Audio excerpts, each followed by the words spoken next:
Banyarwanda, banyarwandakazi, bakristo bavandimwe, namwe bene Imana ndabaramukije. Kristo Yezu akuzwe. Ni umuvandimwe wanyu Bizimungu Aloys de Gonzague, inshuti yanyu, umubyeyi wanyu. Nongeye kugaruka mu kiganiro kuri icano nyuma y'iminsi myinshi tutabonana ngo duhure twongere tuvuge amateka n'ibivugwa ku banyarwanda. Ariko kandi mbanje kwisegura ku bantu benshi tudahuje imyumvire, cyane cyane abakomerekejwe n'amateka ya Jenoside yakorewe Abatutsi mu Rwanda. Mfite ubwoba ko ibyo mvuga hano mutabyumva neza, kandi rero kutabyumva ntabwo ari amakosa yawe. Akaba ariyo mpamvu nanjye nsabye mbikuye ku mutima abashakashatsi n'abandi bafite ubumenyi muri teolojiya kutirengagiza amakuru aho yaba aturuka hose.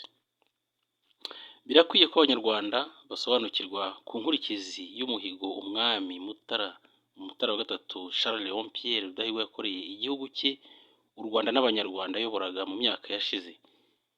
Benshi baribaza bati, none se ko umwami Mutara yatuye Kristo umwami u Rwanda n'abanyarwanda byatanze iki? Ese uwo yatuye yaramushimiye byibuze ngo tubimenye?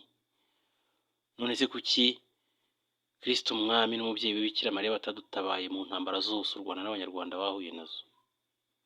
Ubuse noneho Yezu Kristo arihe ngo adutabare? Iki kiganiro nacyise igihembo cy'u Rwanda. Igihembo cy'u Rwanda ni ikihe? Nibyo byose wumva n'ibindi uzumva kandi bikagusaba kugarukira Nyagasani Imana mu cyubahiro cye. Wakwibaza utese igihugu cyeguriwe Nyagasani Imana biba bimeze gute?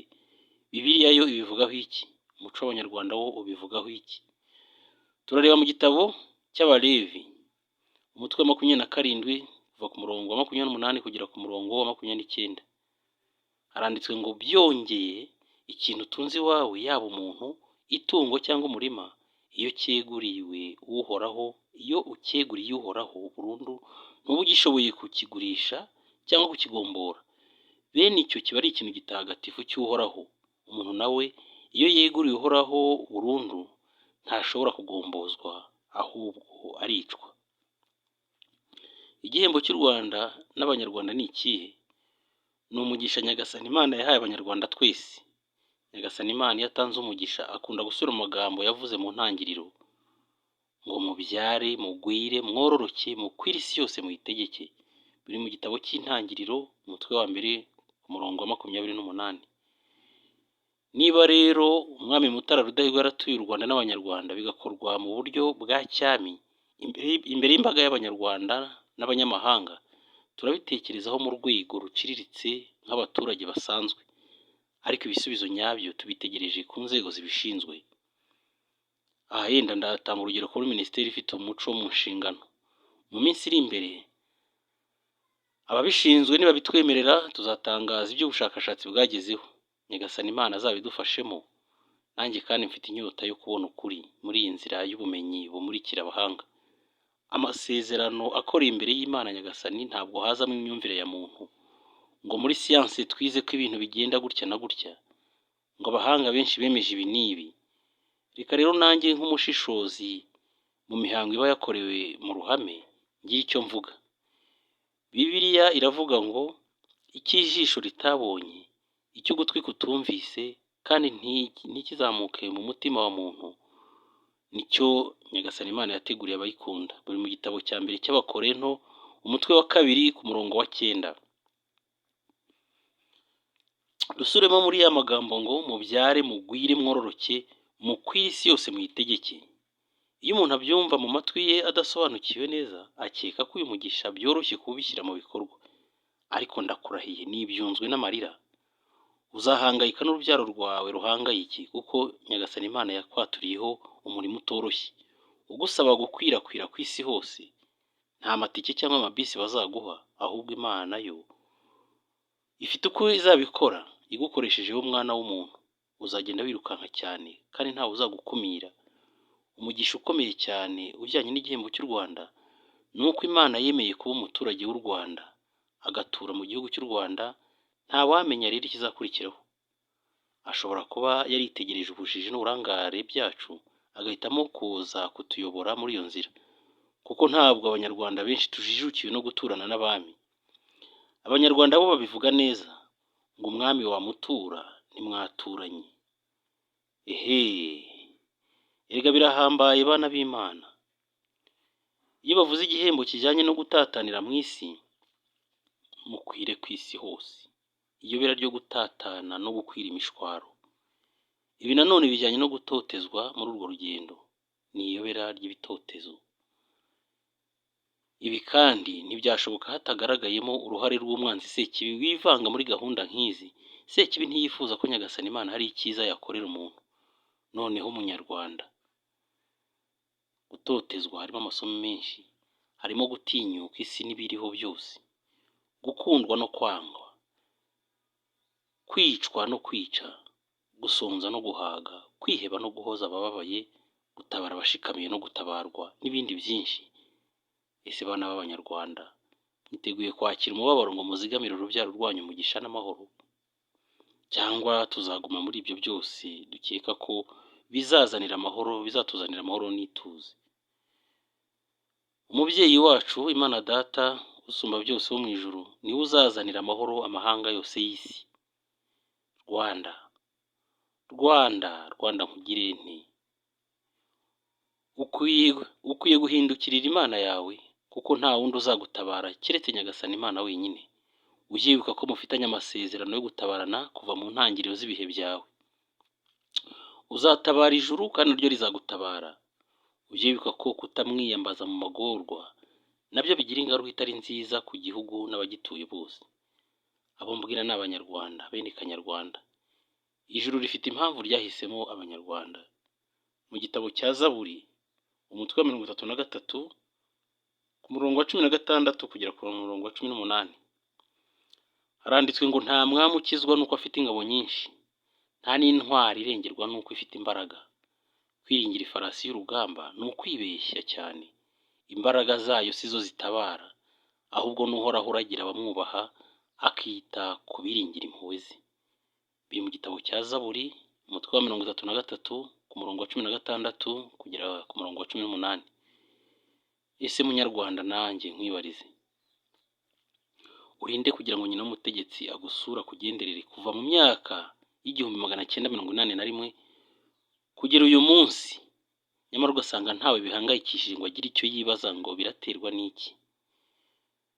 Mu kigereranyo cyanjye ngiye uvuga ibi, nagereranya Abanyarwanda n'Abayisiraheli mu gihe cy'umuhanuzi Ezekiyeli, ubwo Uhoraho Imana yamutumaga ku bwoko bw'Abayisiraheli. Uyu munsi noneho ni Abanyarwanda batumweho abahanuzi benshi. Abahanuzi ni benshi cyane, ariko kandi ni natwe twabyikururiye. Mu gitabo cya Ezekiyeli umutwe wa 2 ku murongo wa 3 turagera ku murongo wa 4, haranditswe ngo mwana w'umuntu ngutumye ku Bayisiraheli. Ariko aha handitse Abayisiraheli, reka tuvuge Abanyarwanda mu mwanya w'Abayisiraheli. Mwana w'umuntu ngutumye ku Banyarwanda, kuri ibyo birara byanyigometseho, bo n'abasekuruza babo banyigometseho kugira uyu munsi. Urwo rubyaro rufite umutwe ukomeye n'umutima unangiye, ndugutumyeho ngo uzarubwira uti niko Nyagasani Imana uhoraho avuze. Bakumva cyangwa batakumva, kuko ari nyoko y'ibirara, ariko nibura bazamenye ko barimo umuhanuzi. Mu gitabo cya Ezekiyeli umutwe wa 2 ku murongo wa 3 no kugera ku wa 4. Kuba rero Bikira Mariya na Yezu Kristo baratinze mu Rwanda no mu karere, bakahamara igihe kirekire twagereranya n'imyaka irenga 40, ibi buri wese kuri iyi si azabyibazaho. Kuba yaragiranye umushyikirano n'Abanyarwanda b'impande zose z'igihugu n'amahanga yose batatanyirijwemo, nabyo ni bidasanzwe muri iyi si. Ese nyine nk'aya mateka u Rwanda n'Abanyarwanda binjiyemo, nta kibazo twakwibaza tutese uku gukwira imishwaro no gutatanyizwa mu mahanga, Umunyarwanda agatotezwa bigeza agahabwa isumbwe mu mahanga, ibyo nta sano bifitanye no kwakira umugisha w'Imana? Ese Abanyarwanda dusobanukiwe neza igisobanuro cy'umugisha n'ingaruka z'umugisha w'igisagirane ukomoka ku Mana? Igisubizo kirimo amabanga menshi. Nakubwira ko kirimo amabanga menshi. Harimo amabanga menshi kuri buri Munyarwanda. Ni amabanga arindishijwe inkota y'amugi abiri, inkota ityaje ku mpande zombi. Abanyarwanda bati umwami uraguza yatsinze umwami ubuguza. Kuri njye ariko nabikora byombi, nkabuguza kandi nkanaraguza. Gutatanira mu mahanga, gukwira imishwaro bivuga iki? Nyagasani Imana yacu ni umwami usumba byose. Imana isumba izindi mana zose umuntu yatekerezaho, niwe mugenga w'ibihe byose, ni nawe utanga icyerekezo cy'imishinga yose abantu batekerereza isi. Ni Imana ihambaye. Nyagasani Imana yacu, Imana ya Aburahamu, Imana ya Izaki, Imana ya Yakobo, Imana yatanze umwana wayo Yezu Kristo agapfira ku musaraba i Golgota. Iyo atanze umugisha ku bwoko runaka, akenshi yongera gusubira mu magambo yavuze kera mu ntangiriro: nimubyare, mwororoke, mugwire, mukwire isi yose, muyitegeke. Aya magambo yongeye kuyasubiramo nyuma y'umwuzure, ayabwira abari barokotse imvura y'ibihano, ngo nuko Nyagasani Imana abaha umugisha, arababwira ati: nimwororoke, mugwire, mwuzure isi yose. Biri mu gitabo cy'Intangiriro, umutwe wa 9 ku murongo wa 1. Soyez féconds, multipliez-vous et remplissez la terre. Umugisha Imana itanga, kubyara, kororoka, kugwira, kuzura isi, ugategeka isi. Gutegeka isi bitandukanye no kuyobora ibihugu, uretse ko nabyo bitabagwa nabi yenda. Iyo abanyamateka bakurikiye neza uko Nyagasani Imana atanga umugisha mu bihe binyuranye, hagiye hakurikiraho gutatanira mu mahanga ya kure, gukwira imishwaro no gutotezwa. Birumvikana ko ubutumwa utazabukora mu munezero. Kugira ngo ukwire ku isi hose birasaba gukwira imishwaro mu gatatana, mystère de dispersion. Birasaba imihangayiko n'ibitotezo, mystère de persécution. Nimwibwire ko hari amatike bazabaha. Nyagasani Imana azabikora uko abishaka, kugira ubwo umugambi we awushyize mu bikorwa. Inyuma yawe azagukurikiza yenda umunyafu cyangwa ikindi kintu kizatuma wirukanka ukihuta. Za modoka na za ndege uzazitanga kugira aho Imana igushaka, ku bubi na bwiza. Waba umupagani waba umukristo, ibyo birakureba. Akenshi kandi ugushaka kw'Imana kurangizwa n'abatazi neza amayobera y'ijuru. Ugushaka kw'Imana kurangizwa n'abatazi amayobera y'ijuru rya Nyagasani Imana nyir'ububasha. None se mwana w'umunyarwanda, reka nkwibarize, ibyo turimo turabizi neza, nta makenga, kandi ko inyamaswa idakenga yicwa n'umututizi. Gutatana misi yose mu mahanga ya kure ni inkurikizi zikomoka ku mugisha utangwa na Nyagasani Imana, conséquence de la bénédiction divine. Imana nibyo koko ishobora gutanga umugisha ku bantu, ariko izo ngaruka ntizibeho. Nyamara rero iyo hateganyijwe umugambi uyu n'uyu wo kororoka no gukwira mu isi, nta kundi. Igikurikiraho no gukwira imishwaro, abantu bagatatanira mu isi yose, aho Nyagasani Imana azavuga ati: ibyo birahagije, nimugume muri iki gihugu, nzabubaka butazongera kubarimbura ukundi, kuko nanjye nicujije ibibi byose nabagiriye. Aya magambo ngo nimugume muri iki gihugu, nzabubaka butazongera kubarimbura ukundi, kuko nanjye nicujije ibibi byose nabagiriye. Aya magambo ari mu gitabo cya Yeremiya, umutwe wa 42 ku murongo wa 10. Iyo rero Nyagasani Imana ahaye umugisha ubwoko bw'abantu, ishyanga runaka, igihugu runaka, byose bikorerwa mu bumwe bw'abana b'Imana, mu nyungu z'abana b'Imana, no mu rukundo Imana ikunda abantu bayo. Ingaruka zikunze kugaragara nuko bamwe barabukwa batakivuga rumwe n'abavandimwe babo, ntibongere kuvuga rumwe na bagenzi babo. Bamwe bakigomeka ku bandi, ntibavugire umwe, kabone n'ubwo waba ufite ukuri kungana iki. Aba bantu kandi nta butabazi bubaho ngo haragira ubagira inama.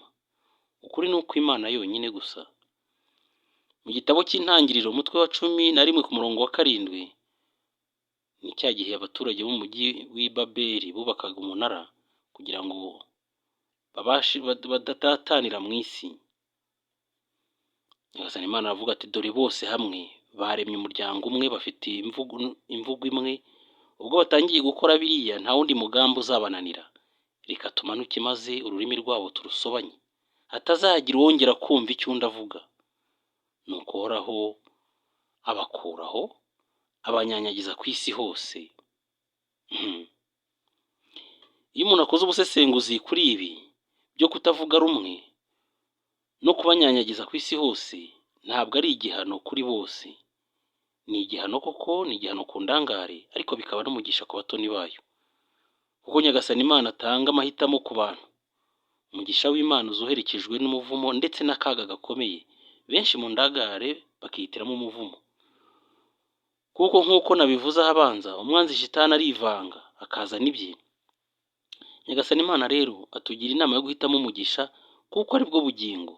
Turabisanga mu gitabo cy'ivuguramategeko, abandi bavuga gutegeka kwa kabiri, mu Gifaransa Deuteronome, umutwe wa 30 kuva ku murongo wa 15 kugera ku murongo wa 16. Gutatana mu isi, gukwira imishwaro, byagiye bigira ingaruka kenshi ku mu mugambi w'Imana hagamijwe gucungura inyoko muntu. Gukwira imishwaro, gutatana amahanga ku baturage b'igihugu runaka, hari impamvu. Nyagasani Imana wenyine niwe wagennye ibihugu byo ku isi, abigenera imbibi n'abaturage bagomba kuhatura, abaha ururimi bazakoresha. Ni ku mpamvu ze bwite, mu bushake no mu bwigenge bwe.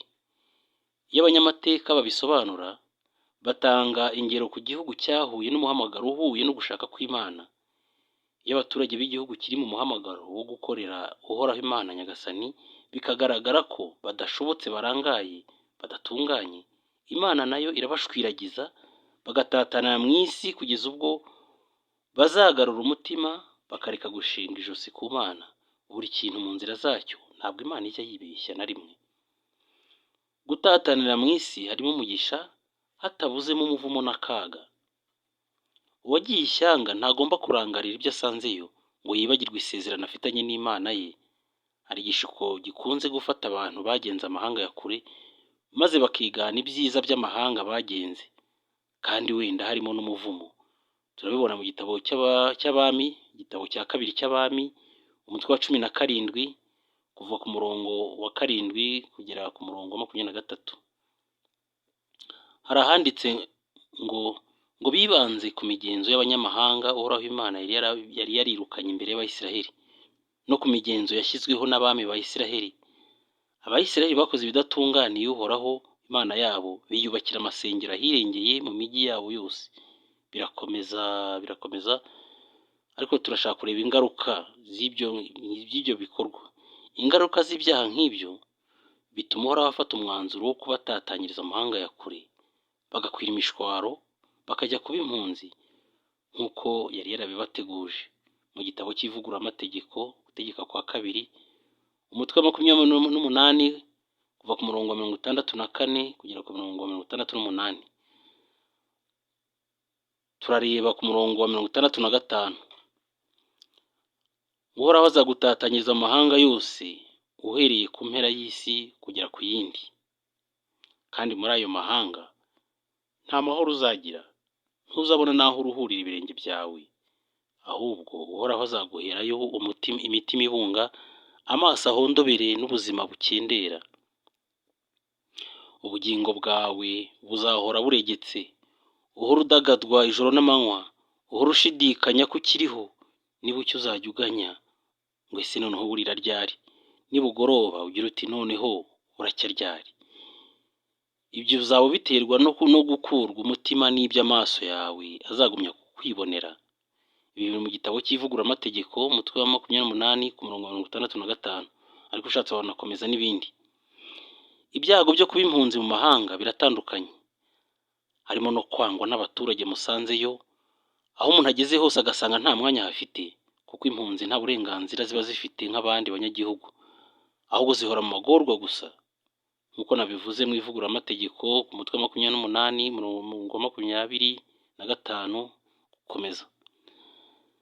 Hano hari amagambo ateye ubwoba: guhoraho Imana azatuma uneshwa n'ababisha bawe musakiranye. Abahunze nta burenganzira baba bafite ku gihugu cyabo, kuko baragihunze. Nta burenganzira ku gihugu bahungiyemo, kuko atari gakondo yabo.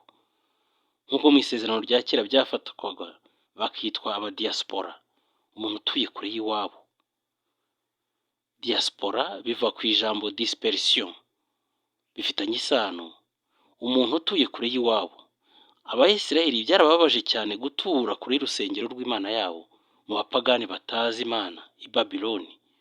uko kudatangirizwa mu mahanga aganjemo ubupagani byatumye abarokotse intambara basukurwa, maze koko barangamira Imana nyakuri y'abakurambere babo, Imana ya Aburahamu, Imana ya Isaki, Imana ya Yakobo. Mu gitabo cya Ezekiyeli umutwe wa 22 ku murongo wa 15 niho handitse ngo nzagukwiza imishwaro mu mahanga, ngo utatanyirize mu bihugu bya kure, maze ngo uhanagureho ubwandure bwawe. Uzandavuzwa mu maso y'abanyamahanga kubera amafuti yawe, maze uzamenye ko ndi Uhoraho Imana yawe. Ni mu gitabo cya Ezekiyeli mu mutwe wa 22 ku murongo wa 15. Nyuma yo gusukurwa kwabo rero, Nyagasani Imana yabasezeranyije kubagarura mu gihugu cyabo. Nzabavana mu mahanga mbakorakoranye, mbavane mu bindi bihugu, maze nzabagarure ku butaka bwanyu. Nzabuhagiza amazi asukuye, maze mube basukure. Mbahanagureho ubwandure bwanyu bwose, muce ukubiri n'ibigirwamana byanyu byose. Biri mu gitabo cya Ezekiyeli umutwe wa 36 ku murongo wa 24 tugere ku murongo wa 25. Nyuma y'ibyo Abisirayeli bumvise koko agaciro k'Imana yabo n'abakurambere babo, noneho bagasenga bumva ko mu gihe batari kumwe n'Imana Nyagasani ntacyo bakwishoboza. Mu masengesho yabo yose byabaga ari ugutakambira Imana ngo yongere ikorakoranye imiryango yose ya Yakobo, ngo yongere isubire muri gakondo yabo. Kandi muri iyo mibabaro yose Nyagasani Imana yashimye inyigisho abanyamahanga babonye. Ukwemera kw'amahanga, Abisirayeli bashoboye kwigisha iyobokamana ryabo mu banyamahanga batari bakamenya Imana y'ukuri. Kuva aho abanyamahanga batangiriye kubana n'Abisirayeli mu byago byabo, bagasangira agahinda n'umubabaro, bagahuza urugwiro, byatumye abanyamahanga nabo bamenya gukunda Imana no kwambaza Imana ya Isirayeli. Nyuma yaho abanyamahanga ndetse n'abandi bantu bafite imiziro bemerewe kujya mu nsengero z'Abisirayeli, kandi mbere byari bibujijwe. Turabibona mu gitabo cya Izayi umutwe wa 54 umurongo wa 3. Haranditswe ngo umunyamahanga wiziritse kuri Uhoraho ntakibwire ngo nta kabuza Uhoraho azantandukanya nawe.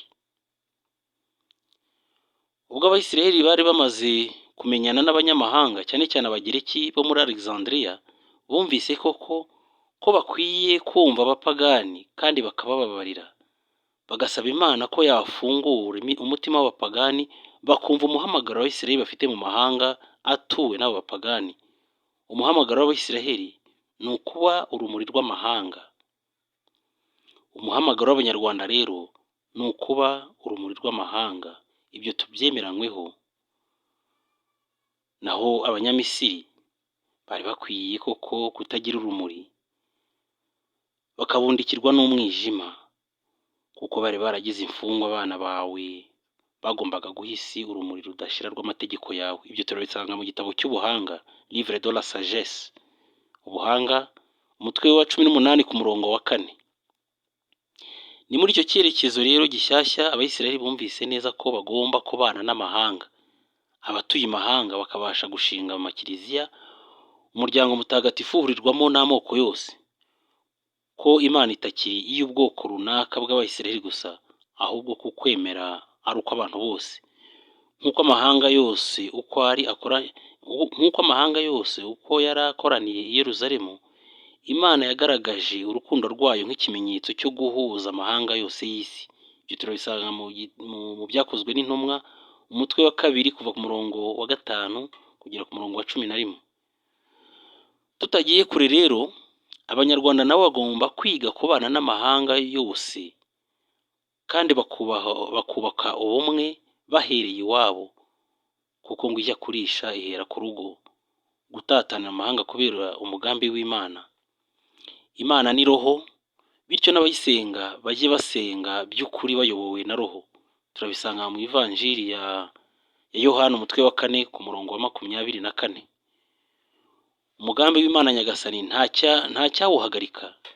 Kiliziya ya Kristo nta mupaka ikoreramo, nta hantu hejwe. Ku munsi wa Pentekote byaragaragaye ko Imana itakiri umwihariko w'ubwoko bumwe, ahubwo n'abanyamahanga bose, yewe no ku mpera z'isi mu ndimi zose. abemera kuyoboka Imana ntibakangwa n'ibitotezo uko byaba bisa kose, kuko abemera Imana baba bizera no gusanga Imana mu mahanga ya kure. Imana ntigituye i Yerusalemu gusa, ntabwo ari Imana y'Abayisiraheli, ntabwo ari Imana ya Isiraheli gusa nk'uko abantu benshi babyibeshaho. Ubutumwa busumbye ubundi intumwa zahawe ni ugutanga urumuri ku banyamahanga, kubahuriza hamwe, kubahuriza ku kwemera kumwe hakoreshejwe batisimu imwe. Turabona mu ivanjiri ya Matayo umutwe wa 28 kuva ku murongo wa 19 kugera ku 20. Ubwo rero abatataniye mu mahanga kubera impamvu za politiki, hiyongereyeho n'abandi batataniyeyo kubera ubutumwa bahawe bwo guhumuriza abana b'Imana no kunga imiryango yose y'isi igahurizwa mu muryango umwe w'abana b'Imana, abakristo, nk'uko intumwa Yakobo yabivuze. We wabaye intumwa ya Yezu ku Bayisiraheli bari batuye mu mahanga ya kure. Birumvikana rero ko kwigisha Abayahudi bari baratatanye mu mahanga byari byoroshye, kandi rero n'abanyamahanga biroroshye kumva inkuru nziza kubera ko baba bafite ababasemurira bazi neza ururimi rw'intumwa za Yezu n'urw'amahanga batataniyemo. Turabona mu ibaruwa ya mbere ya Petero Mutagatifu, ibaruwa ya mbere ya Petero Mutagatifu umutwe wa mbere kuva ku murongo wa mbere kugera ku murongo wa 2. Ibi byabayeho mu rwego rwo kugarura ku Mana abayoboke bayo batatanyirijwe mu mahanga. Nubwo bakomeza gutura mu mahanga ya kure, ariko bakakira urukundo rw'Imana. Bityo n'abanyamahanga cyangwa abapagani bakakira urukundo rw'Imana nk'uko byari bimeze ku munsi wa Pentecoste. Turabona mu gitabo cy'ibyakozwe n'intumwa umutwe wa 2 kuva ku murongo wa mbere kugera ku murongo wa 11. Ubumwe bw'abakristo bwatumye abatatanyirijwe mu mahanga, impunzi, batiheba ngo bumve ko Imana yabatereranye. Abana b'Imana, abakristo, bahurira ku gitambo kimwe rukumbi cya Kristo wabambwe ku musaraba. Intego nyamukuru y'icyo gitabo ni uguhuriza abantu bose hamwe, aho baba bari hose, ku mpamvu iyo ari yo yose, kuko Yezu Kristo yazamuwe mu kirere ku musaraba kugira ngo abe umuhuza w'abantu bose n'Imana Data wa twese. Ngo nanjye nimara kwererezwa hejuru y'isi nzareshya bose mbiyegereze. Mu ivanjiri ya Yohana umutwe wa 12 ku murongo 32 niho urabisanga. Ubutumwa nyamukuru bwa Kristo ni ukugarura abantu bose ku Mana yabo. Ibi ngibi ndabivugira iki? Wakwibaza uti ibi ngibi ndabivugira iki? Hari abantu bakuru baracyariho kandi bafite uko bazi imizi n'imihamuro ku bibazo birimo imikiko, igihango n'imihigo ku bazima. Ntabwo ibibazo u Rwanda rufite ari ibijyanye na politiki gusa, nubwo igaragaramo cyane, ariko abahanga mu gushishoza bazabishakire mu mihigo y'abakurambere b'u Rwanda. Ipfundo umwami Mutara Rudahigwa yasigiye u Rwanda, nitwemere ko u Rwanda rweguriwe Kristo umwami, ubundi dushake abahannyi bazi gusobanura ibisobanye, kandi barahari. Murakoze rero, mwari kumwe n'umuvandimwe wanyu, inshuti yanyu Bizimungu Aloys de Gonzague. Imana ikomeze ibahe umugisha.